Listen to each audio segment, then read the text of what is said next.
Yo, yo, yo, welcome to another episode of the Culture Controversial Podcast. I'm your host, Simply Nicholas87, and my co host, Ty H. Good evening, good people. It's good to be back with you again. Good evening. And for all the new people that hadn't subscribed out there, y'all go ahead and hit that subscribe button. And also for the people that's been sharing the content, we really appreciate it, man. The numbers have been running up, and we appreciate you guys. So let's keep that going. Let's get some more likes on the videos as well. Let's run the likes up on these videos. Let's get them up to a substantial number. I don't know an exact number, but let's just run them up. Hey, and shout out to Pastor Crump for signing up as a new subscriber last week. We appreciate the support, real. Thank you, Pastor Crump, for signing up. Always good to see him at the games. Yes, Always sir. great. Uh, Good man of God, and a good Bearcat. oh yeah, and that's what we here tonight for. Tonight we're here for conference talk. Got a good matchup coming up Friday. As the Anson Bearcats travel to Monroe to play the Redhawks. I think if I ain't mistaken, don't quote me. They are ranked. I want to say in the state. I think they're like 15 or 10, between 10 and 15, if I'm not Well, mistaken. that's with all classifications. Just in 2A, they're Yeah, probably they're in like the top three ranked three. in 2A. Yeah. Yeah, So and the Observer Sweet 16, they're 11th, and overall between all classifications, there's something like in the top 15. That's of 1A, 2A, 3, and 4 out of all classifications. They're one of the best teams in all of North Carolina, 6-0, 2-0 in the league. Sean Willard, what's going on, man? Yes, we got to get this win. Yeah, Swag, yes, sir. Octavian Harris, what's going on, man? Tavian Harrell representing the West Stanley Colts, former Anson Bearcat. Good to see you. Uh, yeah, this is gonna be a showdown of first place. Who will get this first place this week? Like this game is, I feel like, is for sole possession of first place. It is for sole possession in first place. A lot riding on this game, a lot of ramifications in this game. This is a great measuring stick and a great test for us too. Yeah, playoff type atmosphere type game, if we want to put it that way. Absolutely. Um, so I want to go recap back for the Piedmont game. I didn't attend it. I know you were there. Did we Yeah. even do Parkwood? We didn't even do We we we didn't. did not we did not do the Parkwood game. So let's go back to Parkwood. Yeah, let's kick it back to Parkwood. I was at the Parkwood game. Um, I saw a team that imposed their will through all four quarters in this game. Running attack was is good. We got to get that field goal kicking down together. That's just my only concern right now. The field goal kicking. Yeah. What I want to emphasize and what I like under Coach Allen's regime is that we don't play down to the competition. And what I mean by that is a team that we're head and shoulders better than, head and shoulders above. We do what we're supposed to do. Parkwood is a football team that we're head and shoulders better than.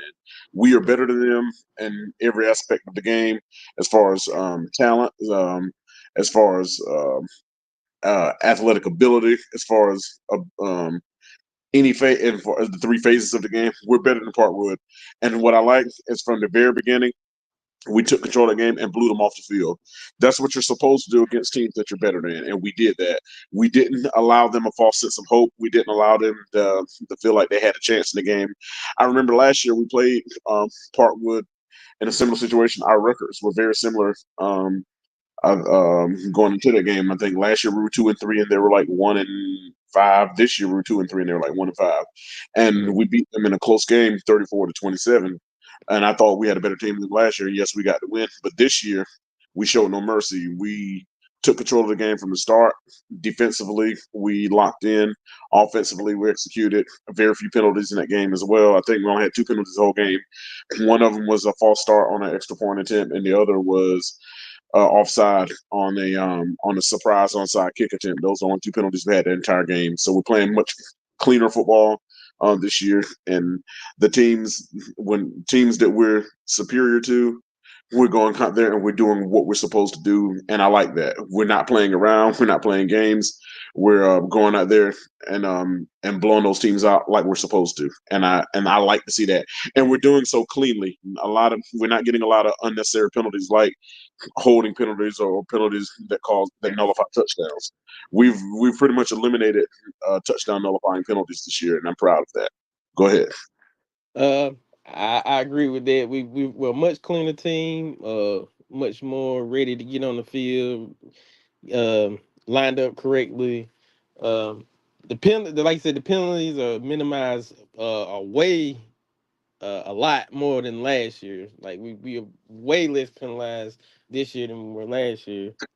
This point in the season. Um, I thought the first game we did good as far as penalties. We just didn't get the job done. I feel like now that they got a little rhythm under their feet, I feel like everything's clicking. Everything's starting to move along. Offenses found a little mojo. They got a good balance attack with offense, which I like. That's the emphasis of this year. It's more balanced. I It agree. And not only is it more balanced, offense is aggressive. Coach Blackwell and Coach Hyatt are doing a great job with the run pass balance. I know skipping forward to the game against Piedmont, I know Doc Hyatt threw for 151 yards. If we had a similar output against Parkwood as well, so we're throwing the ball well enough to keep the defense honest. They can't just key in on our run. I like the fact that we're not predictable. We take shots. We're willing to throw the ball on first down. What I also like is that the situational football. I'm not going to get too much into the strategy, but situationally, we're willing to take shots in the right situations, and I'll leave it at that because I don't want to just give out what we do. But right, I like that willingness to take shots in those right situations. And I think you know what those situations are. right. Uh, but I from last year, I see a team that's ready to go out there and compete, ready to go out there and dominate. So, and I also want to put this out there. And I think this is, I don't know when the last time we've had that many shutouts at home, but we've had three this year. Or just in general. Yeah. Just in general, yeah. Yeah, So, because where our defense is finally healthy, man. You got all your linebackers. You got every number 9 is back. The defensive end slash tight end is healthy. mhm, Yeah, we have our full arsenal of guys. This is probably the healthiest we've been this deep into a season in a very long time. And for a program over the last decade or so, we've gotten smaller. And when I mean small, I'm talking about smaller in personnel because the school is not as big as it once was. It's no longer a 1,300 student school, or back in the day, 1,600 student school. It's about a 885 student school, so you got less guys to pull for, thus meaning less depth, which is why we're 2A and not instead of 3A and 4A now. And right, and health is paramount this deep into the season. And right now, we're as healthy as we've been in a long time, and that's even going years back. So I like the direction that we're going. Of course, the game is played on the field. Of course, you have to execute. Nobody's going to lay down and hand you anything, but the potential is there. right. Uh, Potential's there. The coaches are putting you in a great position to succeed. I've been saying that since game one. They've been putting you in the right positions. They've been calling the right play calls. I know we've had a couple of boo boos where we didn't quite get the job done, but I think from those mistakes we've kind of bounced back and find a little identity about ourselves. And for the people out there, as far as where Anson is right now, Anson overall we're 4-3 and 2-0 in the Rocky River Conference, just to give people a picture of where Anson stands. So yeah, right now we're currently tied for first place in the Rocky River Conference. But that brings us to the Piedmont game. I'm gonna push up a little bit just to the Piedmont game right now. So what did you see from the Piedmont game? Well, full disclaimer, I didn't get there to halftime. Until like a minute before halftime. I was late due to circumstances beyond my control, and Right. I got there just at the end of the first half. It was 26-0 when I got there. Hmm. What I saw in the second half was more dominance. I mean, there's not really much to analyze. We lined up and we kicked their you know what's. I mean, it's pretty simple as that. We lined up, we ran at will, we threw at will, and we stopped them. On a couple of things I saw, maybe on defense, may have given up some yards on a couple of slant passes, but we still kept them out of the end zone. So I mean, not really anything alarming there. With the difference between the Piedmont game and the Parkwood game. In the second half of the Parkwood game, when we had our big lead, we got really sloppy in the second half, and Hmm. And I think we got sloppy because it was inconsequential at the time. We had a commanding 32 to nothing lead, and we got sloppy and just kind of got like a what appeared to be Like a like a daisy chain. because we had Mm-hmm. a big lead and it was inconsequential. We ended up winning the game 38 nothing, but that was a game where I didn't like some of the things I saw in the second half because I thought we were just going through the motions. However, in the And second, huh? no, I was saying Ant's in the building. Shout out to Ant, Coach Harris. Yeah. And Coach Harris, I agree with you. Doc Hyatt is a player, man. He's accurate with the football. He has a quick release, has a solid arm strength, and he places the ball in the right place. I love his ball placement and all that. He's a gem, man, I really like Doc Hyatt too. But back to what I was saying, in the second half of the Piedmont game, what was different from the Parkwood games in the second half, we weren't nearly as sloppy. We continued to practice good habits. So that's the improvement I saw. I saw in the second half we continued to keep the aggressiveness. We continued to execute well. We didn't. We in the second half of the Parkwood game we started getting penalties and stuff.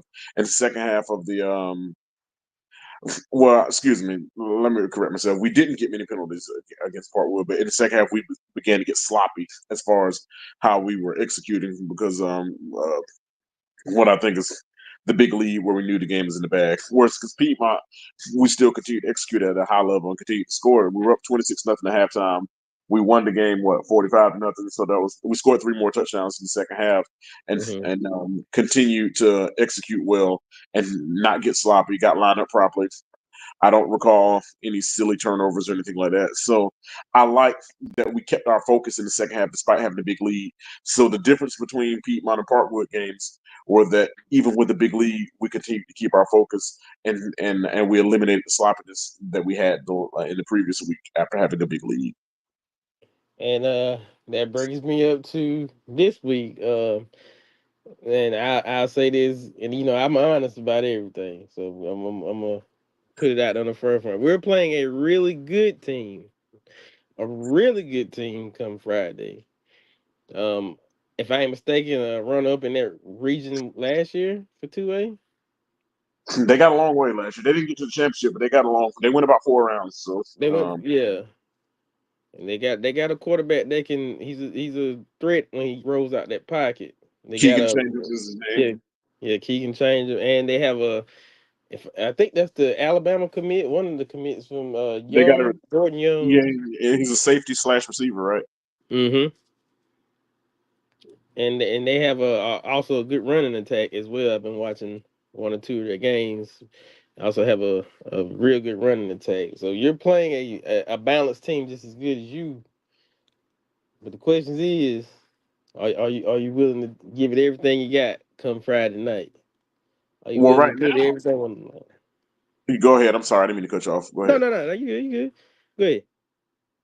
What I was saying, the statement you said, they're just as good as us.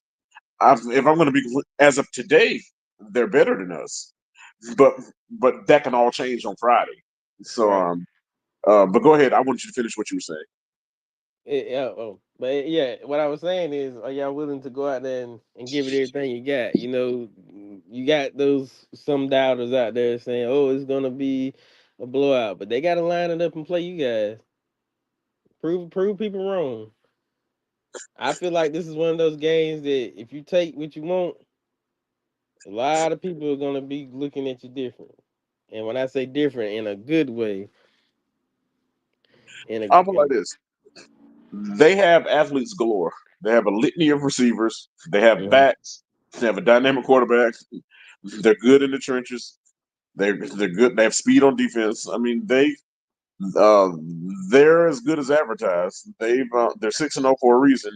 Right. And West Charlotte was scared to to reschedule him. So yeah, I'm calling West Charlotte out because that's gutless of West Charlotte to use the So they excuse. they forfeited. No, they didn't forfeit. They just never. They just didn't play the game. Now I don't know if that game since the season has been extended a couple more weeks to accommodate our sisters and brothers in Western North Carolina. I don't know if that game will be played in one of those extra weeks or not. But that's something to keep an eye on because the season has been extended 2 extra weeks uh, to accompany our sisters and brothers, our brothers and sisters rather, over in Western North Carolina who were impacted by and who were devastated by Hurricane Helene. So Mhm. keep an eye on that. But West Charlotte was supposed to play them, but the game got rained out. They wanted to move it to a Monday. Word was that West Charlotte's coach didn't agree to play it that Monday, stating that he had, I guess, other things to do. But nevertheless, that's gutless. But Monroe's as good as advertised. Yeah, At the yeah, end of the day, absolutely. Monroe's a great football team, but Monroe's not God. They got a bunch of 16 to 17-year-olds just like we do. Hmm. So the game has to be played, and the game is played on the field. Monroe will line up with 11 guys, and Anson will line up with 11 guys. Charles, what's up, man? And it's 11 on 11. So it's not like they got 11 guys plus God, and then we got 11 guys and nothing. I mean, it's mano a mano 11 on 11. They have to execute just like we have to execute, and unless they change the way they put their cleats on, we have just as good a chance as they do. Now, the key is the execution. Hmm. There's the margin for error is little. Yeah, Uh, one, we have a lot of good trends going into that. Things that used to plague us don't seem to plague us anymore. I haven't seen the self-inflicted wounds this year. I haven't seen the long snapper snapping the ball above the punter's head. I haven't seen the silly litany of fumbles or the fumbles in the red zone or the gaps in the red zone from the take us out of scoring position. I haven't seen the stalled out drives after moving the ball up and down the field. I haven't seen the litany of drop passes. So those I haven't seen the litany of touchdown nullifying penalties, such as holding off in time. I haven't seen the countless false starts. I haven't seen the litany of delay of game penalties or the litany of illegal formations. I haven't seen any of that. So those are things I haven't seen, and we don't need to see any of that Friday. So the no, good thing I like about Coach Allen is that Coach Allen has established a well disciplined team and a well disciplined program, and I can see, we talked to Coach Allen during the offseason, and those were things that he emphasized when he spoke with us. He said that by the time the season start, that's not the time, or by the time mandatory camp start, that's not the time to be learning how to do the little things. That's time to be doing it right, doing it so many times to where we can't get it wrong. And right, he's a man of his word because that's held true. You can tell that the little things have been emphasized because we do the little things so much better. And right. so let's see what Ant's saying. Play cover three, cover four, tackle everything in front. Monroe's young. It's, Um, it's not a factor, but you got to make the tackles, right? right. And speaking of tackles, you got to be able to tackle over there. I see why Anthony's saying play cover three, cover four, because what he wants to do, he wants to keep Chambers in the pocket. You want to keep Hmm. Chambers in the pocket and make him hold on to the ball and make him have to make decisions that for reading downfield. It's what you want him to do. You don't want to put him in situations where where he can escape in the pocket. And that's where he does his Hmm. damage. So that's why he's saying that. When it comes to making tackles, you got, like I said, keep everything in front of you, but you got to tackle, and you're going to have to tackle in the open field. You're also going to have good eye discipline because they do a lot of misdirection, a lot of play fakes, a lot of eye candy. So you're going to have good eye discipline. Um, I trust our middle linebacker, Maxwell. I feel like this is an opportunity for Maxwell's presence to be felt because at the middle linebacker position, he's the quarterback of the defense. I think he and Stinson. What's up, Sam? I think he and Stinson are going to be key factors in what the defense does.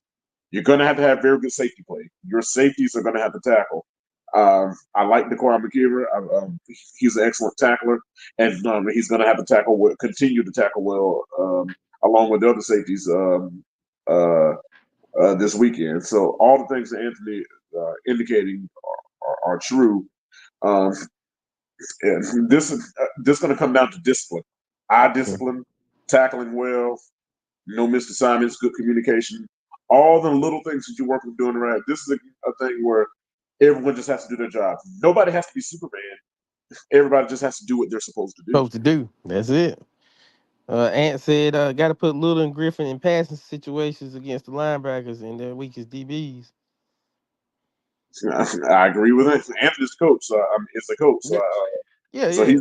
he's the resident expert here. So I take everything he says very seriously. One thing about it, um, Little is a downfield threat. But Little's not only a downfield threat, he's now become a weapon in the middle of the field. Mm-hmm. Um, Jaden Little has shown he can run the whole route tree. He's been excellent this season. Like I said, in the previous 2 years, he was primarily just a deep threat. Now he's a guy that you can put anywhere in the field. You put the ball in his hand, and he makes plays. Griffin's a good pass catcher out of the backfield as well. Griffin, I know it's going to sound silly, but the way the Rams used to use Steven Jackson, Hmm. big back out of Oregon State, he used to tote the rock. They used to use him out of the backfield as a receiver as well. So Griffin is effective in the passing game as well. Griffin's going to have to block well in pass protection as well in that game because you're going to have to protect Hyatt. I Right. think offensively, if the offensive line does its job, I think we'll be able to move the ball offensively. What's going to have to happen is we're going to have to be able to finish our drives. Because I know that we're going to want to have sustained drives. I know we're going to want to play bully ball and ball control. I know we're going to want to hold on to the ball and keep that potent Monroe offense off the field. But when we get the ball, when we get past the 40, when we get in plus territory, in that area from the 40 down to the end zone, we have to finish our drives. We cannot stall our drives out. Okay, Let's see what Sean. Sean Willis says. Sean Willis says Anson can stay in the game if they keep their eyes off Young and Chambers and stay focused on Monroe's other players as well. Because last year Young was not a factor in the game. Last year we we were in that ball game. That game was 20-14 at halftime. We Hmm. had the ball in the third quarter, was driving down the field, got the ball in plus territory, with the opportunity to, if we could have finished that drive, taking the lead or tied the game. And we had a mishap, a fumble exchange. It was a misconnection or whatever the right terminology is. Hmm. The QB sit exchange. Yeah. There was a problem with the QB sit exchange, which was a turnover, and Monroe recovered that and ran it back for a touchdown to make it 26-14. On the ensuing drive, we were driving down the field and got in plus territory again with a chance to cut it back to a one-score game.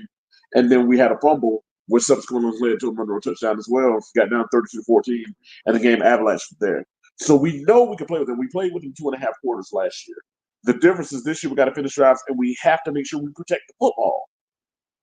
We had some silly turnovers against them last year, even early in the game on a punt return. We muffed a punt return, which set up Monroe's first touchdown, which allowed them to tie the game up after we took a 7-0 lead. We had a 14-7 lead in the second quarter last year and only down 20-14 at halftime. I'm not taking away from Monroe because they're a talented team, and Coach Johnny Sowell is an excellent coach. Coach Johnny Sowell is one of the, I don't know if he's the only one to ever do this, but he's a very rare. He's won a state championship as a football head coach and as a basketball head coach in Monroe. Hmm. So we know that Coach Johnny Sowell is a winner. He's going to have his team prepared. So we can't do anything extra to give them help. Last year, they played great, but we gave Monroe a lot of help, too. We can't do that. Self inflicted wounds will get us out of this game quickly. But if we hone in and do what we're supposed to do, and again, we don't need one player to be Superman. Right. We just need every player to be himself. Let me go down the chat. We got a lot of good commentary tonight. Let's get it. Jazir Griffin's gonna have a big game if that offensive line can hold up. I agree. Jazir's going to have a big end. And Jazir, we know Jazir can run the ball. Two little things with Jazir. Make sure you hold on to the ball and make sure you pass protect and block. And All right. if Jazir has a good game in pass protection and blocking, that'll be a big boost. Oh What yeah. Calvin said. Watch out for number two for Monroe and kickoff return and punt return. He is a game breaker. Hey, that the key to that, the kicker on the kickoffs, he primarily kicked the ball out the end zone. You Hmm. need to make sure you kick it out the end zone, give it to him at the 20-yard line. Yep. That's one way to get him out the game. Special teams matters. Okay. Special That's teams right. sometimes can be the difference between winning and losing. They call that the hidden yardage. You got to be sound on special teams. That Ant means said, making your kicks and on kickoffs, execution when it comes to kicking the ball off, execution when on the return game, that kind of thing. No missed tackles on punt returns. Can't have any blocking the back and stuff on our punt returns. Special teams has to be sound as well. Sometimes that could be something that gives you an edge.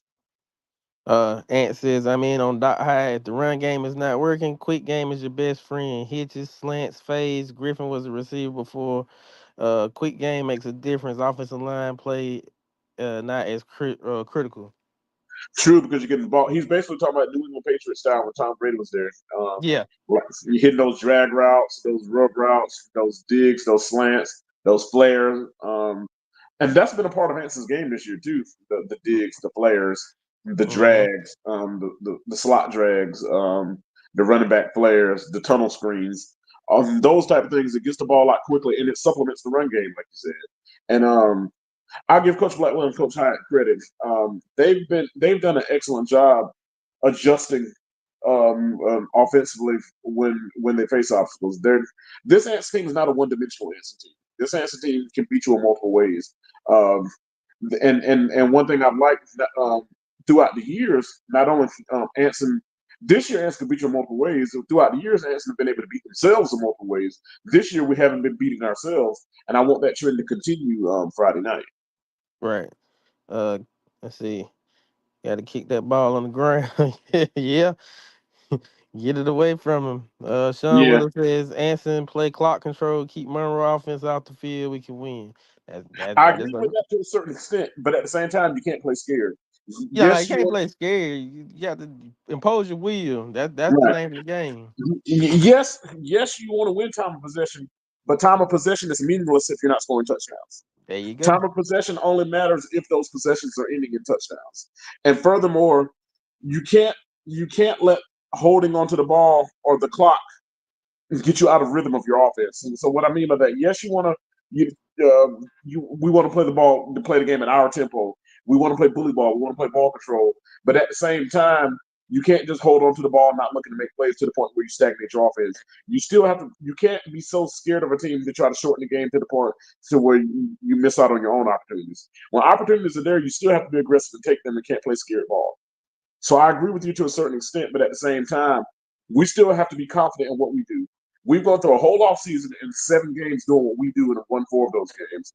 And we've learned from the 3 games that we lost. We have to do what we do and do what we do well. We can't change who we are out of fear of what they do. If we Right. should be more focused on what we do instead of fearful of what they do. Mm-hmm. Because if we do what we do well and we impose our will, then it'd be our job to force them to adjust to what we do. There you go. Because let me tell you something. Even though the score reflected different from the Forest Hills game, Monroe had a lot of turnovers in that game. People don't know that. But I didn't know the that. score. Mm-hmm. Monroe had a lot of turnovers that game. But see, if we force turnovers, we have to take advantage of That turnovers. of turnovers, exactly. We got to cap score points. Points off turnovers makes a difference in a ball game. We have to be ready for the opportunities that are presented to us, and when they're not presented to us, we have to create Right. them. Uh, Go let's ahead, see. Nick. Sorry. No, I was going through the comments. We got a lot of interaction tonight, so I'm going through with everybody. Doc Hyatt has a 60% completion rate. I believe I that I sounds think accurate. so. Yeah, You can and check Matt. he's been very good at it. He's been very smart with the ball. He stays in the pocket for one. He will get out of there if he got to, but from what I've seen in some of the games, he stays in that pocket. And here's the thing: he's not just dinking and dunking. He's throwing. He's yeah he's putting the ball on the money downfield too. Mm-hmm. Yeah, this not just dinking and dunking. It's not like um um that he just throwing tight end hitches. I mean, he's pushing the ball downfield as well. Yeah, and so and I like that. That's like you said, the aggressive part of that offense this year has been Dot Hyde's flinging it down the field, mixing with that running the back, the double back attack with May and Griffin. That it's been a three-headed monster, if I would say. I agree. And one thing I like about May and Griffin, they get north and south, and Hmm. that's going to be a key too. This situation where you can't do a whole lot of dancing. We're not at prom. We can't do a lot of dancing. We got to get north and south. And like Coach Blackwell said during the scrimmage earlier during the offseason, sometimes the opposing defense make a play. Don't make anything worse. If a play is made and you only get 2 yards, sometimes that's just what you get. But don't let don't turn a 2 yard gain into a 7 yard loss trying to dance around. Sometimes it's just not there, and you take what you get.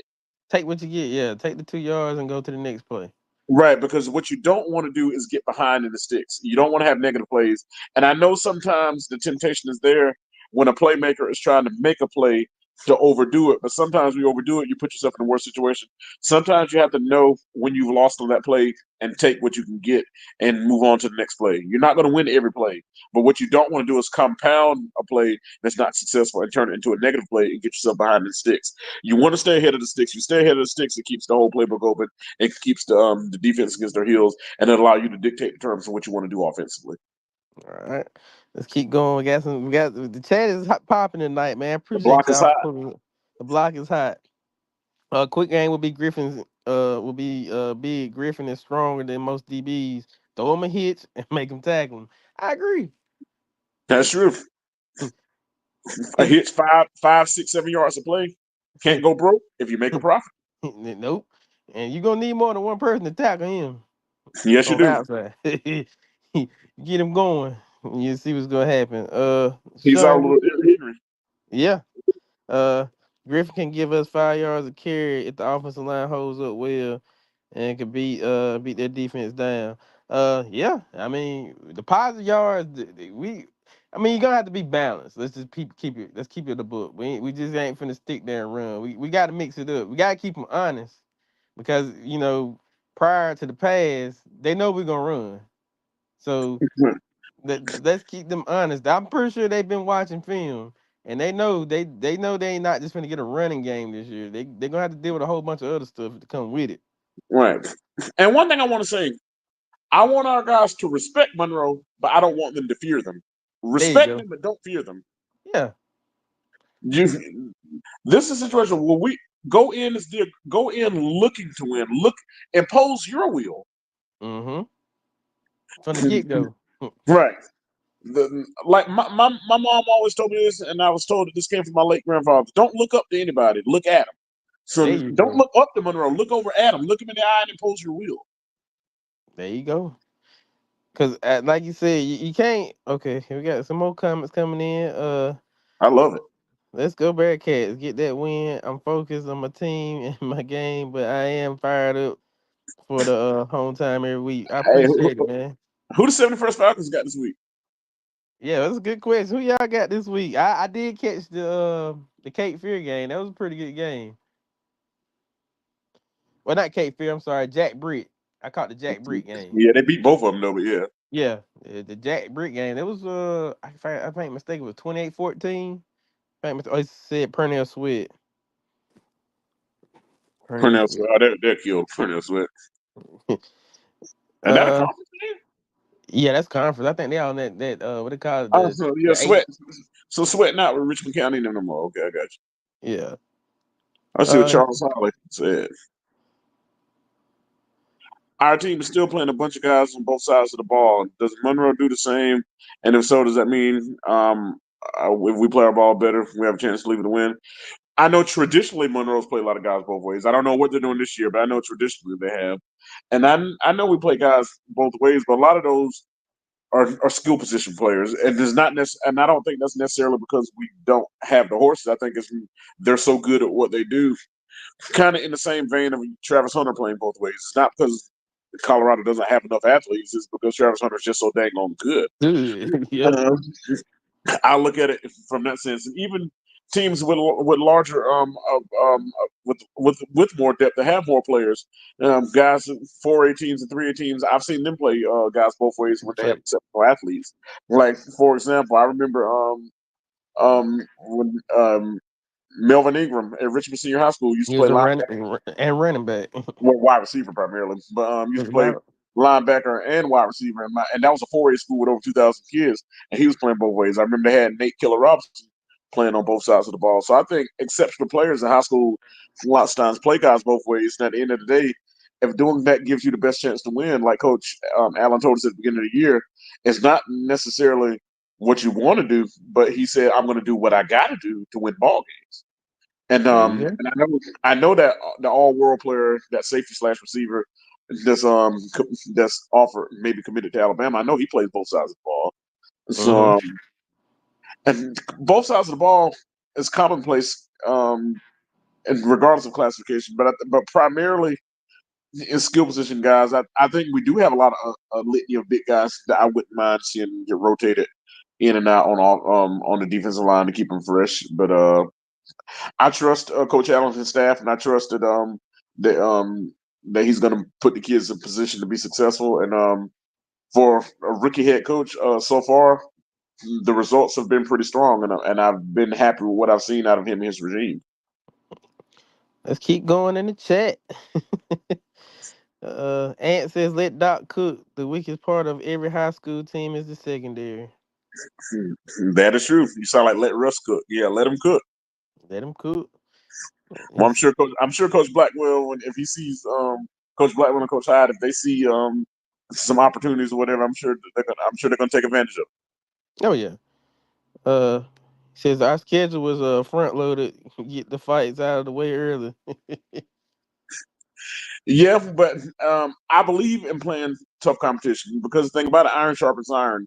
Number two, you need to know where you stand because let's say if you schedule a bunch of cupcakes, let's say if you went on and scheduled I'm not trying to call anybody out, but some Some schools.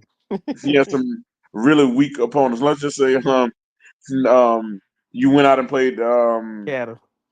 well, they're not conference, they just don't play football anymore. But if you Yeah. play teams like that, Yeah.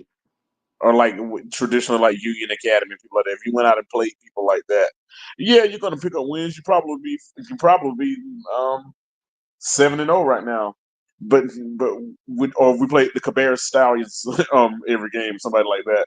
Yeah, your record would be better, but at the same time, you wouldn't have challenged yourself. And by the time you play somebody good, you would get exposed. So and in order to be a championship caliber team and a team to make a deep run, if we're going to do that, we need to be prepared going down the stretch of the season and going into the postseason. So in order to do that, you need to see those caliber of opponents. North Stanley's a solid football team. Pageland's a very good football team. Sun Valley's 6-1 4A team, very good football team. So and if I left anybody out, I'm not doing it on purpose. I just can't think of it. North Rand, solid football team. They're 5-2. So Mhm. we've had a chance to play some solid football teams, and then even with Albemarle, I mean, they still got some good athletes there at Albemarle.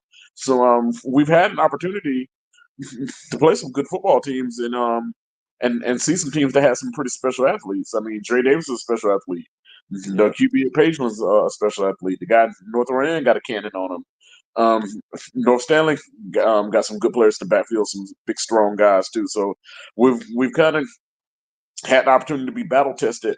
And so, yeah, we're playing a tough road team, and it's going to be a tall order. But at the same time, we've had our share of strong competition this year. So, um, I feel like this: we know where we need to get to the level of. of let me rephrase that. We know what it takes to get to the level that we want to get to. It's just now a matter of taking that next step. Right. Okay. Let's see. Ant says 3A and 2A football players. You have to have some 2-way players. That's true. And like I said earlier, I see it in 4A as well. Especially with teams that got elite athletes. I've seen it quite a bit, especially in those Union County 4A schools where they're 4A in name, but as far as their depth, they don't have the depth of the traditional 4As like those schools in Charlotte and stuff. But I tend to agree with exactly what Anthony is saying. Offensive linemen need to be one sided.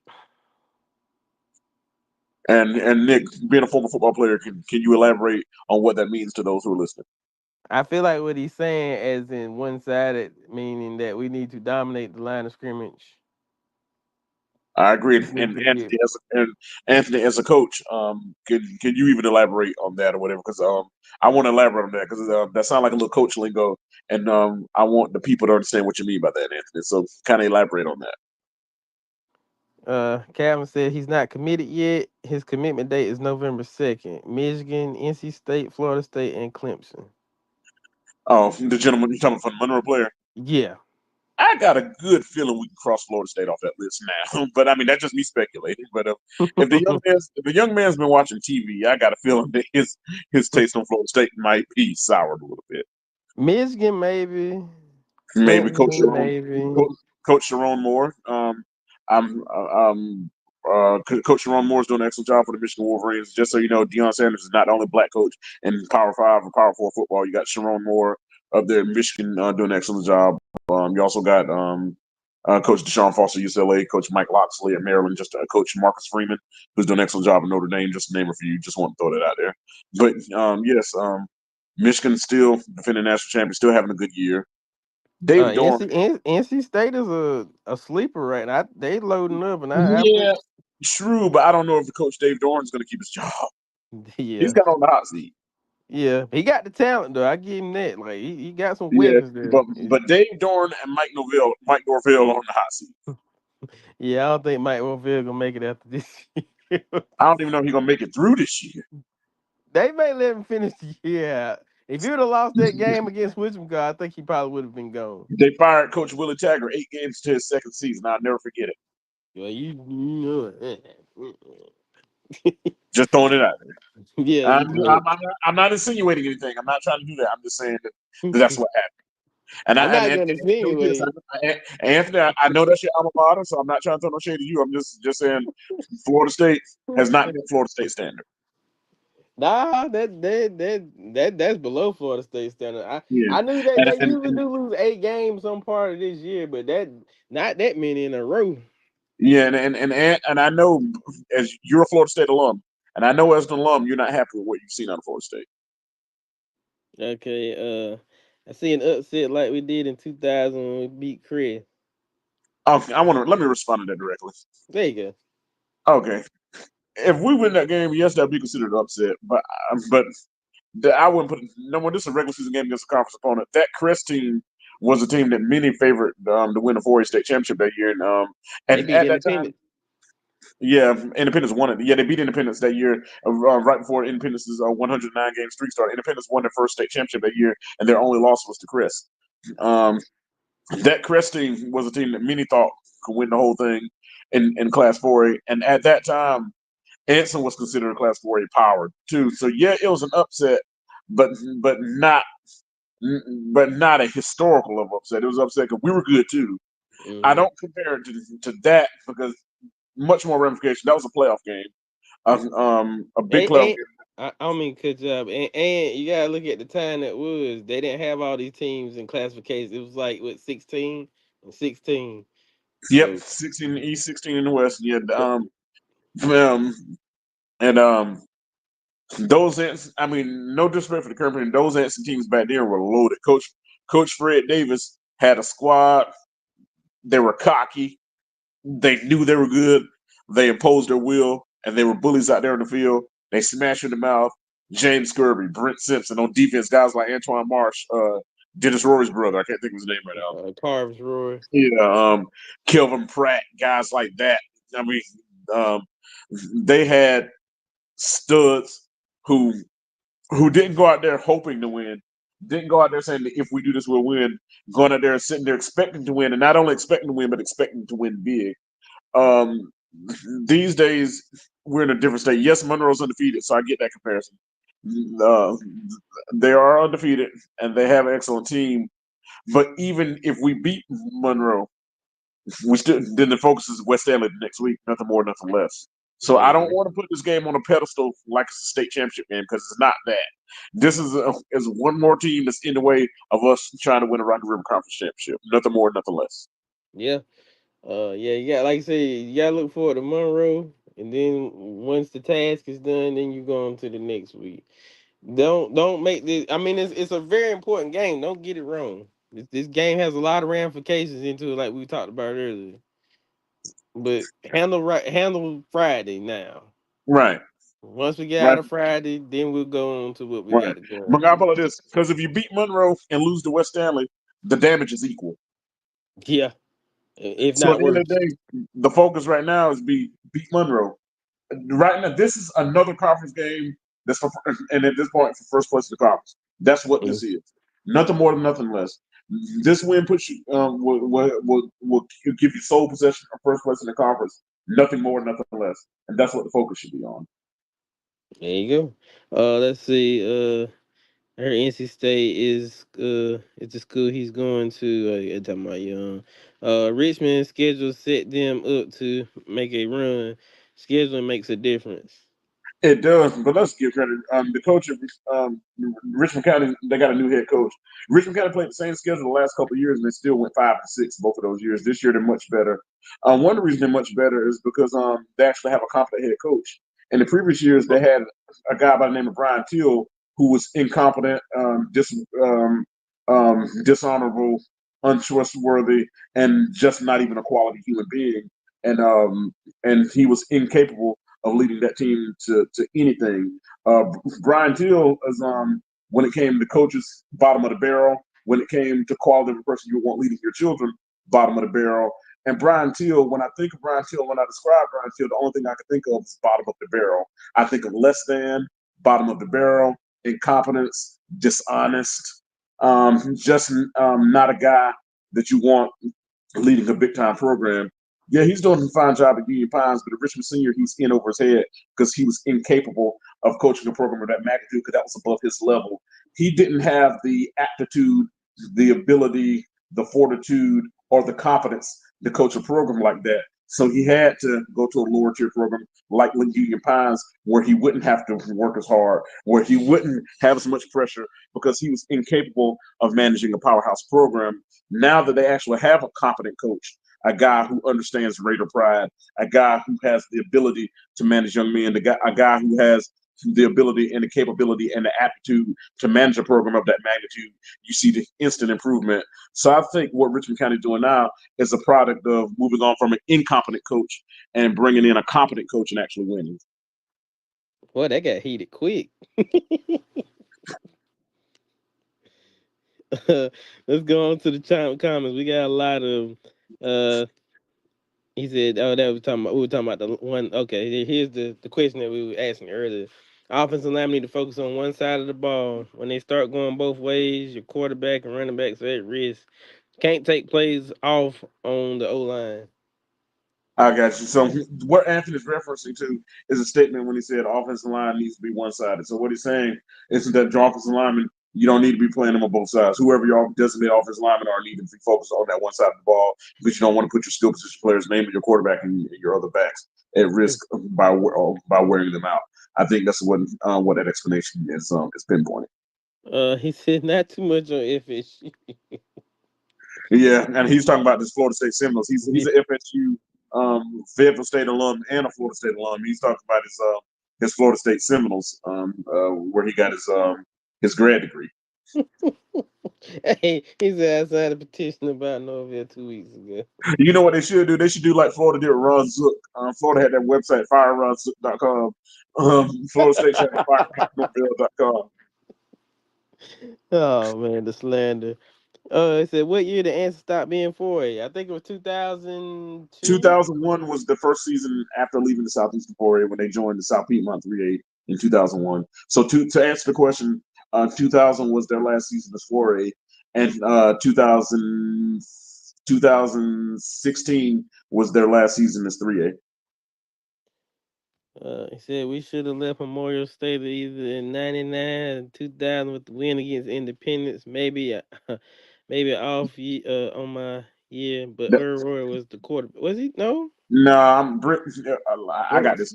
99, we lost to AC Reynolds, and prayers up to the people out there in Nashville, too, as they still recover from the aftermath of Hurricane Helene. 99, we lost in the third round at AC Reynolds in Nashville, and um, oh God, Lamont Sturdivant was the quarterback. During the season, Mark Hammonds was the quarterback. He broke his ankle against Scotland County, and Lamont Sturdivant moved from safety to quarterback for the remainder of that year. The next year, 2000, we lost to Independence, and Brent the Bruiser Simpson was the quarterback that year. In 2001, we lost the first round to Chris. That's when Earl was the quarterback. But I don't Mm. think Earl quarterback the game. I think Fred Davis went with the experience of Brent the Bruiser Simpson in that particular game. But it was 2000 when we lost to Memorial Independence to answer the question. In 99, we beat West Charlotte in the second round, undefeated number one seed at West Charlotte in the second round of that playoffs. Those teams were led by the legendary Fred Davis.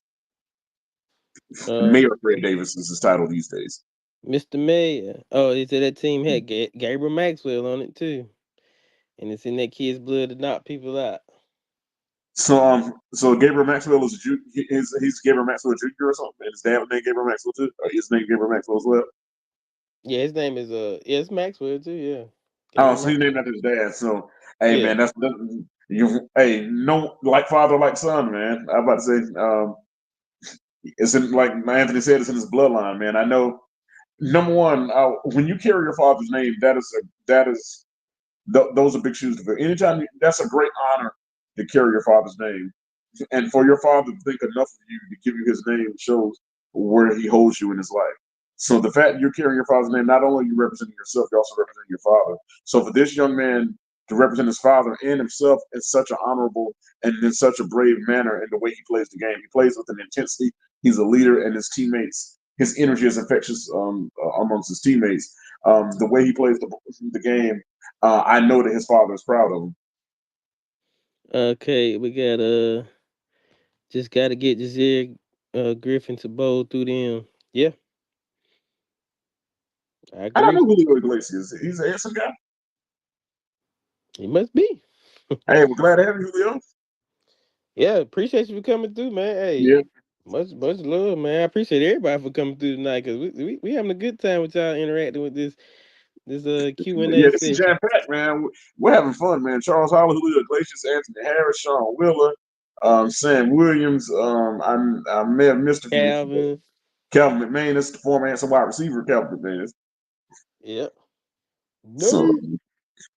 man, Yeah, this participation, man, it makes it like we're not doing work when we have you guys participating because we're just all having fun, man. You don't work a day when you're enjoying what you're doing. yeah, we like when y'all ask questions, man, because it's good to have people here that has an opinion, and we can give some feedback on something, you know. Yeah, Sean Williams. and it shows the excitement around the program. And Coach Allen, if you're watching, man, you're seeing the excitement that's generating now around the program, man. So, um, and a lot of that is, I think, the newfound energy that he's brought to the program. He's infused the newfound energy, and the players are playing hard for him. And so far, I like what he's doing, man. I think Coach Allen has this program headed in the right track. Right. All right, let's go right here. Got Union Pines humming, but he wasn't a fit for Richmond. Yeah, and I've already spoken that man. I'm not going to say anything else about that uh, let's see. Charles Holly says Julio 2010, maybe 2012. I forgot. Oh, okay. I got you. I got you. man. Okay. Yeah. Uh, then '90s teams, Anson had grown men on that team. Brent Simpson and the kicker were the only two teenagers on that team as far as looks. I never forget Kirby. The guy looked like he was Superman. Yeah, man. We had some ballers, man, and like I said, they back then, and it takes me back to that clip that Anthony shared on Facebook, and I know that was a little bit before these guys we're talking about, but Hmm. the guys that came from the Ed Emery and then on into the Fred Davis era, they had a swagger, they had a confidence, they had a bully's mentality, and I mean that in a positive way, bully ball on And the field. I And, mean, cut you off again. But shout out to Kevin Gaddy. He did text back. That team was called the Bad News Bearcats. the bad news Bearcats, and those were from those 1992 Bearcats. But even when Hmm. we go, and that was like Coach Emery, and then we go into the mid to late 90s under Coach Davis. That culture had been established as Coach Davis was a protege of Coach Emery, so the same mentality that they had a confidence, they had a swagger, they had a bully's mentality, and I don't mean that socially, I mean that on the field, metaphorically. For it. They played bully ball, and they went in there expecting to impose their will, and they went in there and they went out there and tried to intimidate you. They weren't passive; they were the aggressors, and and Hmm. and that's what I want our program to get back to. And I think it's well on its way to where we're the aggressors. We're the aggressors. We impose our will, and we make the opponent adjust to what we're doing. Right. And And, oh, go ahead, go ahead. go ahead. No, go ahead. No, I was just gonna say, I said, yeah, because if you know history, like you know history, a lot of teams didn't want to come down here and play. They seen the answer on the schedule, and they was like, oh, we finna be in for a dog fight, and these boys are physical. Yeah, and I'll even give credit when Coach Williams his run here. we were solid during that time too, man. His teams they had a swagger about them as well, and which led in Coach McMahon with, but they definitely had that imposing their will mentality. So you can say that tradition went on in the '90s, in the 2000s, up and for you could say from for the better part of 1989 until 2009. Anson, for that 20-year period, Anson had that winning tradition and that bully ball mentality and that imposed a will mentality. And and it's coming back. It's coming back, and it's Like I coming said, back sooner than you think. Captain says 2002 was the first year 3A.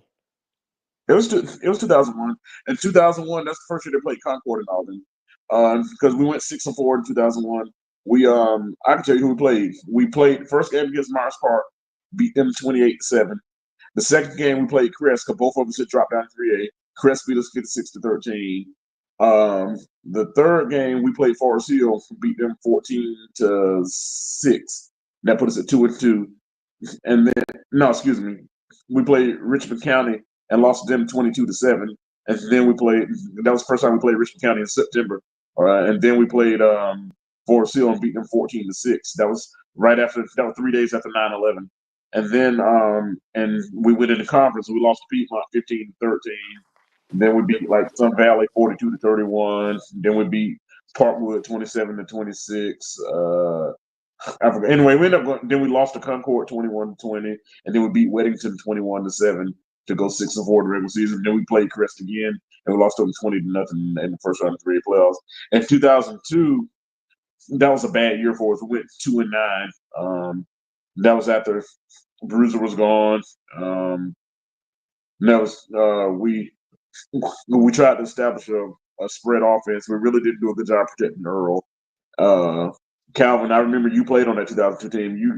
You got nicked up a little bit during that season. I know you battled through some injuries and stuff that season, and the ball just didn't bounce our way that year. But and a couple of years later, we got back on track. We got good. And Jermaine in the building. He said, if we keep it close, we got a chance. Defense would definitely have to be disciplined, and it must be wide. We must we tackle in open spaces. Yeah, and we can't be. And speaking of tackling open space, you can't tackle high, and you got to finish the tackle. You can't be going for the knockout hit. You got to wrap up. And then we got to impose our will. I don't want this to be this thing where we fear them so much. Yeah, we got to respect them, but don't respect them too much. Don't fear them too much. Let them know that they need to respect us too. Right. We have to impose our will. This is not wait around and wait for them to make a mistake. This is not wait around for the right opportunity. Let's go and create the opportunity. Okay. Here Charles Hollis says we need a petition for Anson Ring of Honor, and Fred Davis should be the first one. I Now, mean, Fred respectfully, Davis I should be agree. included. There are a lot of guys, including Fred You got to Davis. put Ed Emery. You got to go back Junkyard Dog. You're gonna Junior put two. David Lutz. I mean, Yeah. Yeah, put if you're gonna make the let's just say the first class, if you want to do like a Hall of Fame, them should be some of the first inaugural members. yeah, and I think Lightning Gaddis should be in there as well. And I'm gonna tell you why. Mm, Not only as a fan, but he played for J.R. Facey or Anson County Training School under the late great Fred Coach Worthy. That mm-hmm. those were predecessors. So we need to include. I would include some of the legends of Wadesboro High School, some of the old Wadesboro Tigers. I'd include some of the legends of J.R. Facey / Anson County Training School, like Fred Coach Worthy, and even Coach Worthy himself. Um, if you have to do all sports, so I would include people like Mr. Manziel Spencer, who was a basketball legend, played for Bowman Senior High School, and J.R. Facing under the late great Coach Worthy. Um, I'm trying to think. I think even Mr. Richard Spencer, the Grammy Award winner, played football under Coach Worthy. So I mean, it would be a celebration of all of the Anson lineage. If we're going to do that, you have to take. I would even want people who played for the McRae Lions, which is where my mom went to school up until desegregation. We'll have great athletes that at least played basketball and stuff at those schools. I would want to celebrate the great lineage of all Anson County athletes, even the predecessors to Anson Senior High School, the same way like the WWE still inducts people from the territories into their Hall of Fame. under that Yeah, same vein. But yes, Fred Davis would deserve to be in any kind of Hall of Fame Ring of Honor that Nancy Senior has. But not only him, but a litany of other people as well who contributed to this great program. yeah. I feel like that should be something they should do every year, once a year, opening night maybe, first Yeah, home game of the year. They can select, to get a committee and select a few members at a time and just induct them into. yeah, Hall of Fame night. Yeah, The late Carlos Smith, we would have to do a post mortem induction of him if we did that. yeah. The great Bernard Henry would need to be his name would need to be included in that as well. I mean, there's a litany of People, guys yeah, that we would put like in an answer that would need to go to a Answer Sports Hall of Fame. Some of them I cannot even remember right now, and if I had 10,000 tongues, I wouldn't be able to call all of them right now. okay. Let's go to some more comments. We got Jermaine. It ain't about keeping it close. Then the guys can blow the doors off and start out the game if they got the right plan. Believe it or not, there is a small difference between Ants and 71st. And I'm sure Anthony that during off season that was probably something that you noticed and as well. But and at the end of the day, it all comes down to doing the little things right, getting lined up right, playing your assignments correctly, tackling well, the fundamentals. Good ideas from the fundamentals, and I agree with what Anthony just said. It's not about just keeping it close. Um, it's about imposing your will and creating opportunities. We can't be passive and sit there and try to hang in there and hope they make a mistake. We have to go in there and we have to be the aggressors. We have to impose our will. We have to go out there and say that, hey, we're putting our footprint down and that you're going to have to beat us. Yeah. Respect them, but don't fear them. Mm-hmm. Is that along with the strong team? Back then we had a strong, loud fan base. Them players fed off of that energy. I think we're going to have a good crowd Friday in Monroe. Monroe High School is only 25 miles west of Anson High School. It ain't a long drive. I feel like a lot of people are going to make that 25-mile drive. And for people that live in Polkton and Peachland, it's only like a 11, 12, 13-mile drive. Right. You said and that's not just smoke. I know it's not smoke. I believe it. Uh, Calvin is some stuff you can't plan for. Squib it, trust me. Richmond stay close with this year with this because of the experience with special teams. And that ended up being a 35 to 28 ball game. So, that was a close game. I think 71st was coming off from a little bit of that hangover. You know, like how you have the Super Bowl hangover. I think early in the season they had a little hangover from that the heartbreaking state championship loss, and I think now they're back in the form and they're on a mission to make another run with aspirations to get back there and a chance to do it over again. Of course, that's a long way down the road right now. It's 1 week at a time, but I think that had a lot to do with it. If I'm wrong, Anthony, you could definitely correct me, but that's just my feeling on the situation. Ain't you right? I definitely believe we can. Monroe just makes mistakes. We just have to force them to make a few more. Play sound football. Play Bearcat football. There you go. Charles says I'm gonna talk to Truman and see if he can get a committee forms and get you on it. Dead serious. I mean that'd be cool. As you talking about Dr. George Truman? I think so. Okay. Our former principal at Central Elementary School, a wonderful man and a great ambassador to the community. I would love to work with Dr. George Truman on anything that's beneficial to promoting Anson County. Uh, Julio Iglesias says Ricky Lee Little from the early '80s. Ricky Lee Little is the retired lieutenant from Anson County Sheriff's Department. Is that you? I think that's what he's Or is talking he, about. or is he suggesting him as a nominee? I guess he's saying to induct him into the Ring of Honor. Well, first of all, man, I can't say if we're talking about saying Ricky Lee Little from Gate Station, I can't say enough great things about him. Number one, from my understanding, I believe he was a great wrestler and stuff too, was he not? I know that family has a lineage of great wrestlers. Nance is known as a wrestling powerhouse. Got two team state championships, 93 and 95 in wrestling. Or Ricky Lee Little, who I call Lieutenant Little, who recently retired from the Anson County Sheriff's Department. Number one, he's first of all a great community public servant. Served in law enforcement for Anson County for many years, and ran for sheriff before too. And is a great human being and a great ambassador to the community.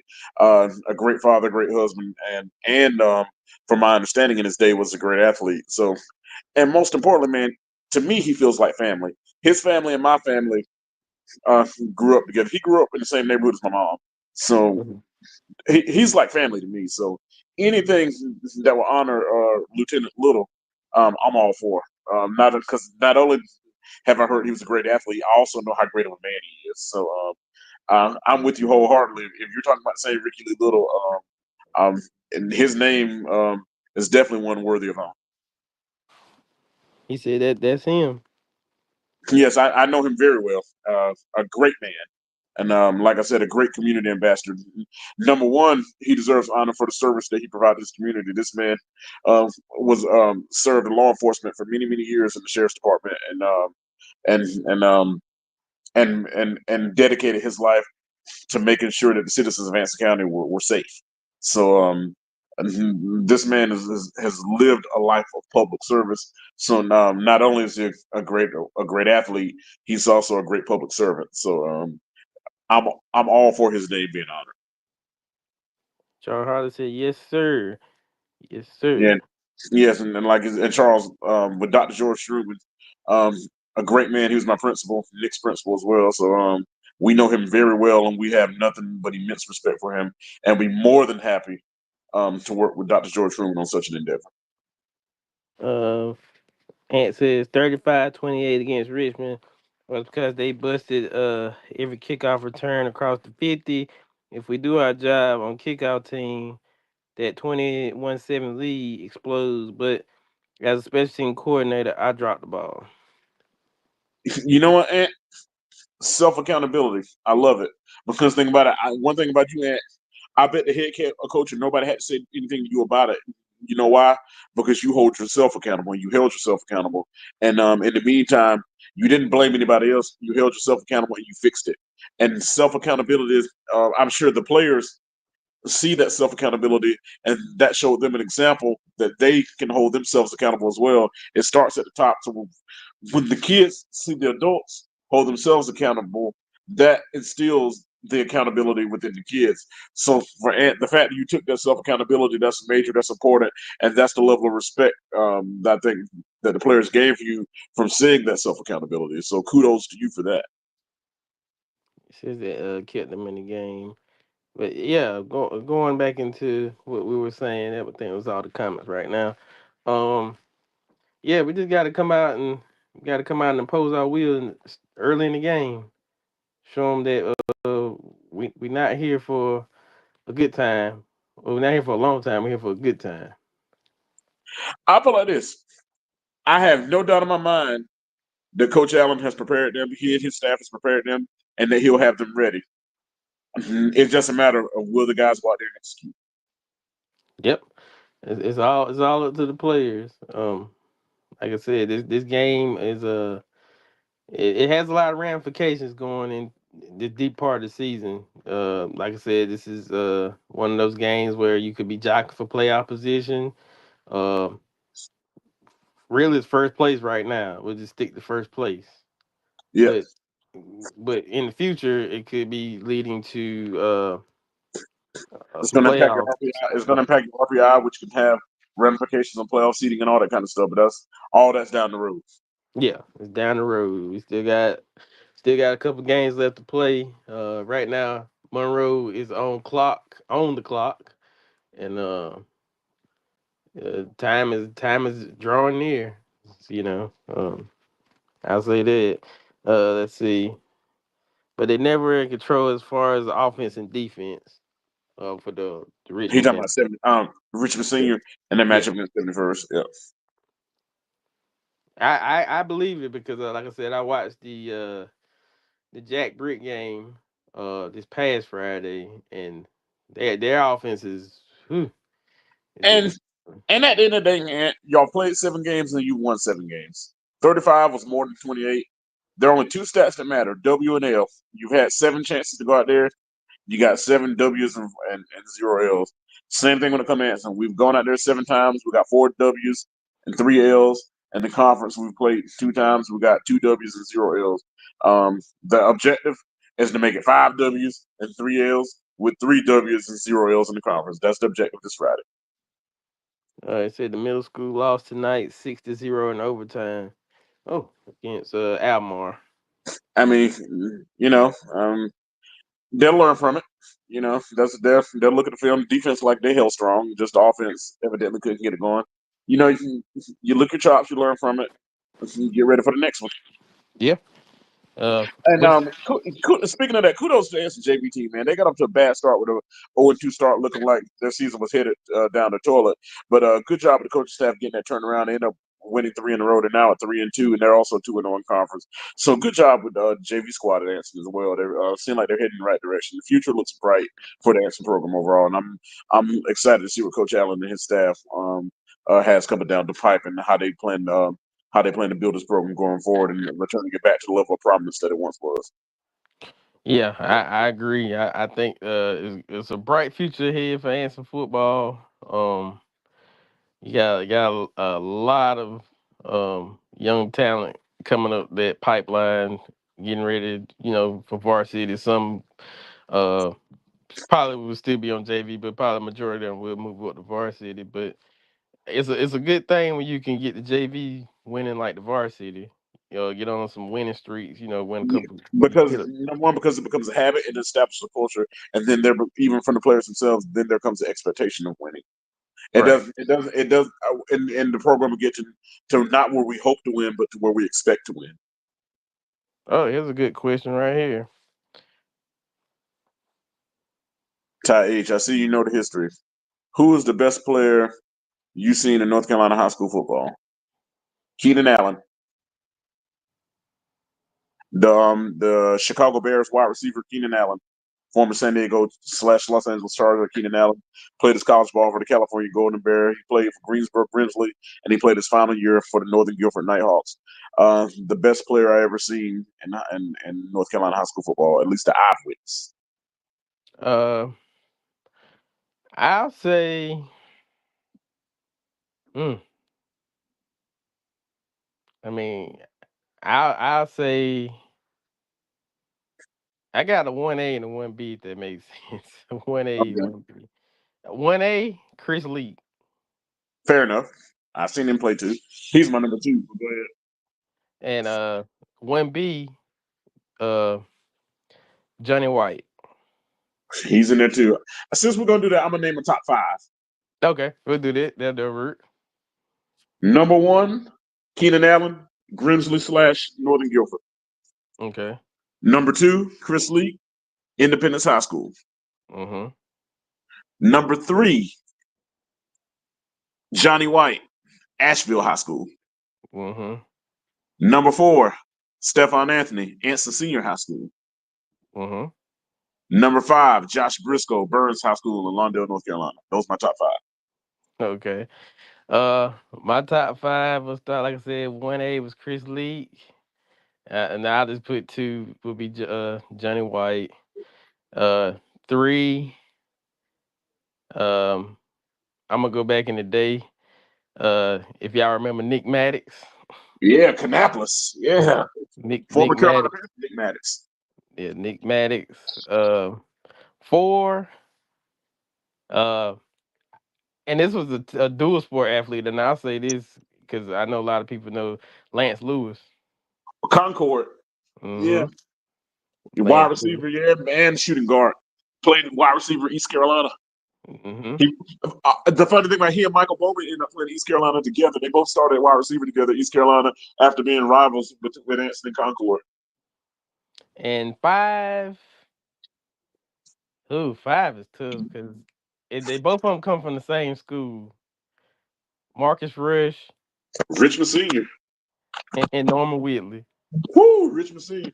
Man, I forgot about Melvin Ingram, man. On mine, on Yeah. my fifth one, replace Josh Briscoe with Melvin Ingram. Okay. I think those were some of the best athletes that I've witnessed with my eyes. um, as far as the state of North Carolina when it comes to football.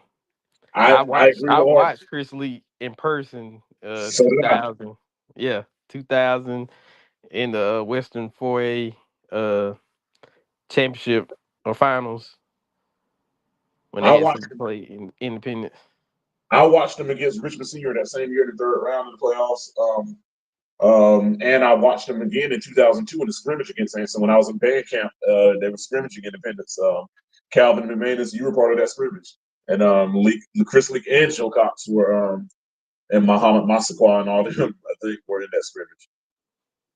And he said so them two headed wide receivers from Independence, Massaquoi and Billy Wiggins, or Billy talking about Wiggins. yeah, and Hakeem Nicks was the tight end on that team. He was like the backup tight end when they had Mhm. Muhammad Massaquoi and Billy Wiggins. But it's a lot of players, man. Like if you it's when you my history, if I can, remembering and seeing, like I can remember as far as early '90s, mid '90s to now. Like it was a immense amount of talent. Uh, Agreed. yeah, because like if you do an overall list, it's so many players. Not just it's a lot here. I would put on that list too, but I would have to be a bigger list. Man, But Anson's had quite a few D1 players on the team, man. Even like I know we talk about Stephon Anthony, but I mean you got Stephon Anthony, Brandon Elby, Barkwell Rivers, Trenton Sturdivant, Michael Bowman, and I'm talking about FBS level, Power Five level guys. right. Marcus Smith, Trey Thomas. I mean Timmy Horn, Dewan Polk. Mhm. I mean, I'm just naming guys off the top of my head. Yeah. And I say it's a lot. Like it's a list that's a show that we could do. Like that could be one of those shows. Like we could Man, do what like would be cool, man, if we get some of those guys. Like, I don't know Barkwell on a personal level, but I mean, I know him, but not like that. I mean, I remember him in school, but like, it would be cool if we, if some of the legends like Barkwell or something, sometimes could stop by and holler at us. I'll see if I can reach out to him. Like I said, because I don't have that personal relationship with him, so I don't know him on a personal level. I just know him. I feel like this. He's always been nice. Anytime I spoke to him, I just don't have that personal relationship with him. Yeah, I can see if I can reach out to him and see if we can. Because this is what I wanted. Like I said, we were talking and Calvin, and anybody that we can get some of these former players. We get them on the show. We could just go and start talking about just who Yeah, like asking them who do they about the times that they played, the era that and, they played in, the and player Calvin and like Kent, they're honorary members of the family anyway. You yeah, know. yeah, yeah. And ask them the same questions that we getting asked. Like who did you think at the time you played or in your lifetime that you seen in high school football who you think was like that guy? The a list of you know top players in the state during your time, before your time, after your time. Right. I, he said I can get in touch with Barkwell. With Barkwell, Barkwell should never have been at Forest Hills. That ain't none of my business. I'm just like, man, he's an Anson Yeah. alum, and he's an Anson legend, and he's always he's more than welcome to the show. Oh yeah, yeah, yeah. Yeah, I don't know what the gist of that was. And ain't really none of my business. But at the end Is of the day, he's welcome here. he says Zamir White, Antoine Marsh, Harold Landry, top three I've seen. Antoine Marshall's a baller. You know, I'm going to emphasize on the Anson guy. My neighbor played at Independence, and he always asked me about Antoine Marshall. He asked me about Kirby too. He was like, man, he was talking about when he played against Anson. Those are two names he always remembered the most. And he like, man, y'all had some ballers back when he played at Independence. So and he remembered back when Independence played Anson every year. He always asked me about Marshall and Kirby. So that tells you a lot, man. Independence was a powerhouse in the early 2000s, and for a But couple years. Well, I'm gonna tell you more about Anson lineage. I was my barber is from Hope County. He played basketball at Hope County and ran track at Hope County. And he was cutting my hair one day, and when we were talking about Anson football, he's like, "Man, this dude at Anson, I ran track against, man." He said, "Dude was a great athlete." He said, "Man, we were real cool." He said, "I ain't heard from him in years." And he's like, I said, "What's his name?" He said, "Give me a minute." He said, "I remember." He said, "Carlos Smith." I said, "Man," I said, "Carlos is no longer with us, man." I said, "But He was an incredible athlete, but that's crazy. And this conversation was like 5 years ago. So you talking about like 25 years or so after his death, to where someone who competed against him 30 years ago, while cutting my hair, randomly asked about him. That lets you know the impact that he had, and the impact that some of the guys on Anson have had, when it comes to what they've accomplished on the field or on the court, or wherever, when it comes to athletics. Yeah, so that's why I said like you people that remember them players like that from Anson knew like they ain't know this is not the team to play around with. Right.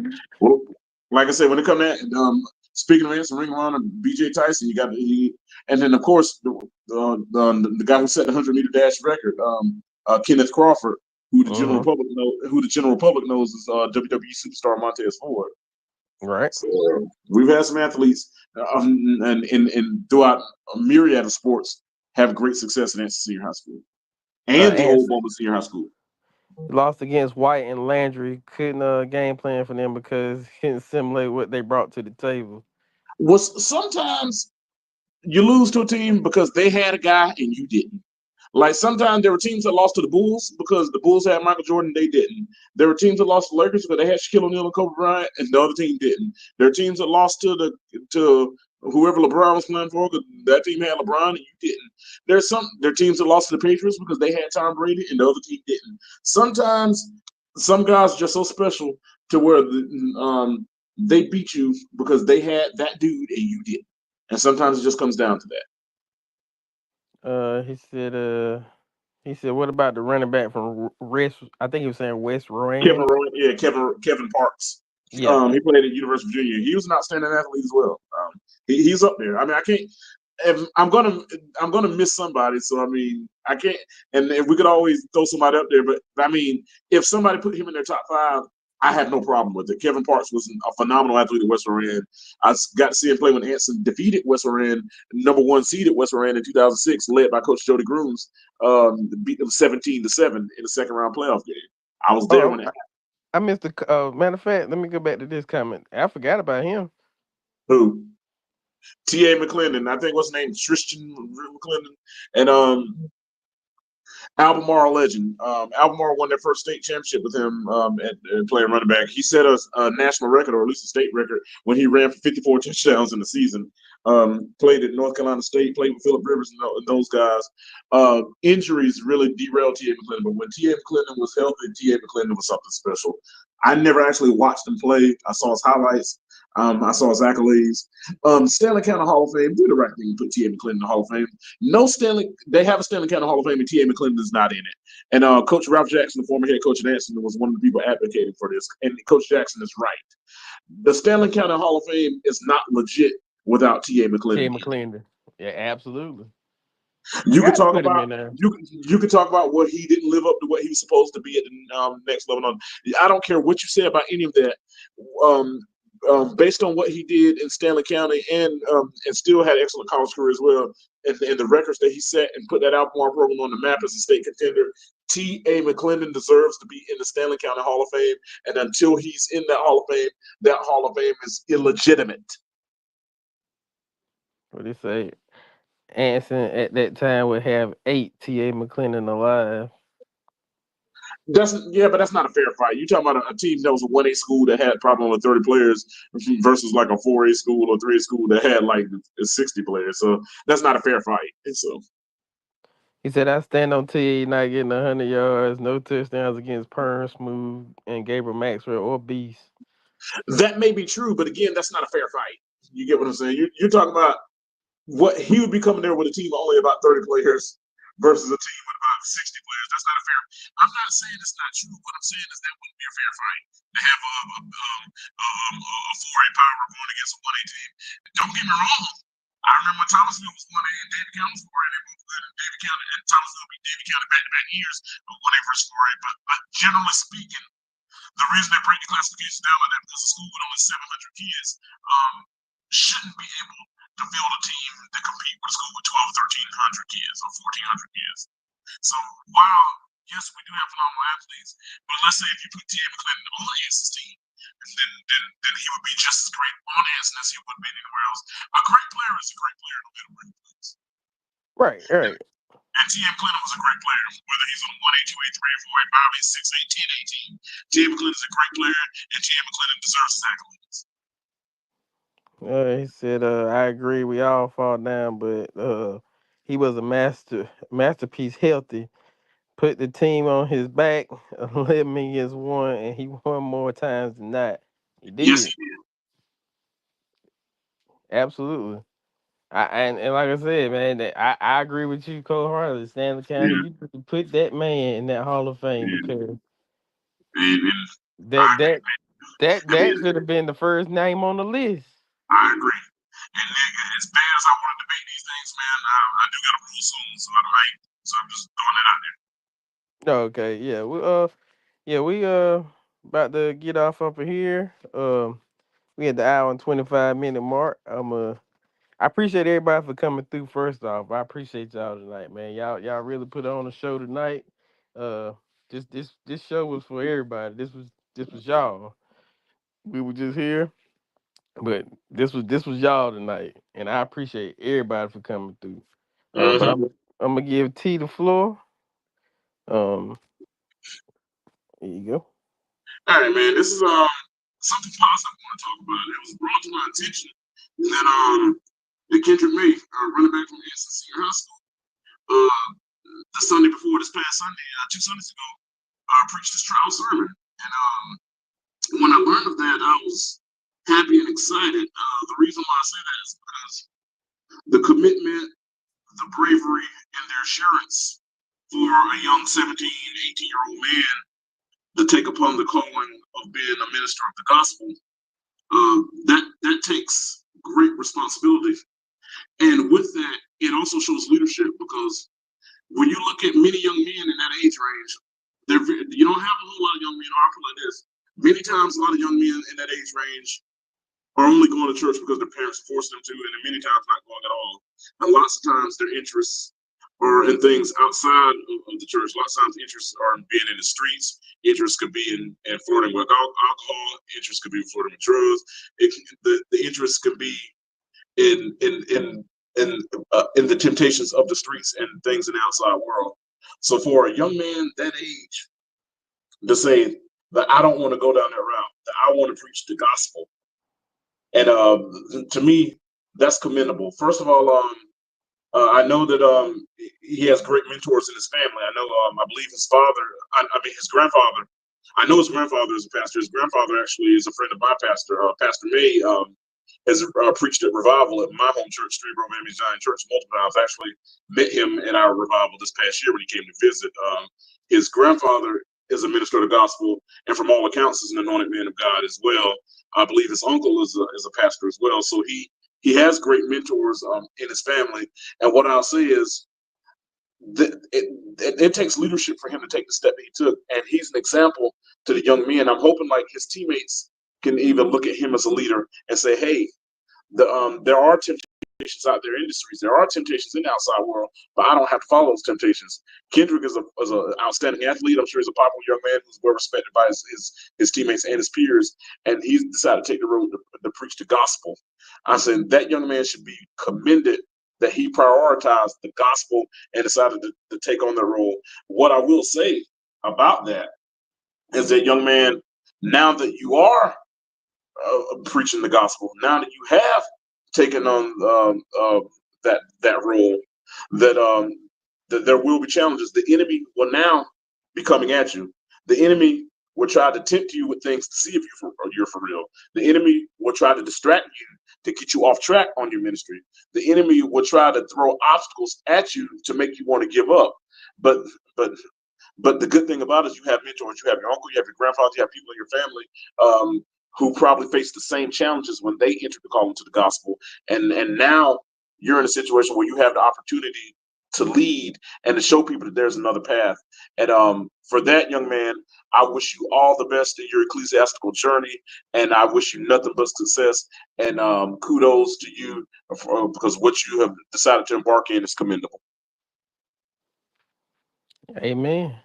And I seen that too, and I want to say, man, congratulations. And it's good to see people that's You don't have to. You go to the beat of your own drum, and that's a good beat to your drum.